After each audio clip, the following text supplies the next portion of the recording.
வெள்ளிக்கிழமை நாள் வந்தால் அந்த நாள் உலக அழிவு நாளுக்குரிய நாள் என்பதற்காக குளித்து புத்தாடை அணிந்து நறுமணங்களை எல்லாம் பூசி அல்லாஹ்வுடைய பள்ளியில் முதல் சஃபிலே வந்து அமர்ந்தால் அவர்களுக்குரிய கூலி, இரண்டாவது நபர்களுக்கு கூறிய கூலி, இப்படி ஒரு பெருநாளை போல ரசூலுல்லாஹி ஸல்லல்லாஹு அலைஹி வஸல்லம் அந்த தினத்தை சொன்னார்கள். அந்த தினம் நீங்கள் நோன்பு வைக்காதீர்கள் என்று சொன்னார்கள்.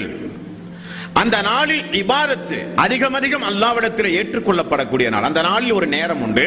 அந்த நேரத்தில் ஒரு அடியான் பிரார்த்தனை செய்யும் பொழுது அல்லாஹு தஆலா உடனே ஏற்று அவர்களுக்கு பதில் சொல்கிறான் என்றும் ரசூலுல்லாஹி ஸல்லல்லாஹு அலைஹி வஸல்லம் அவர்கள் கூறினார்கள். அப்படிப்பட்ட சிறப்புக்குரிய ஜுமாவுடைய நாளில் நம்மில் எத்தனை பேர்கள் அந்த ஜுமாவுடைய தொழுகையை தொழுகிறோம்?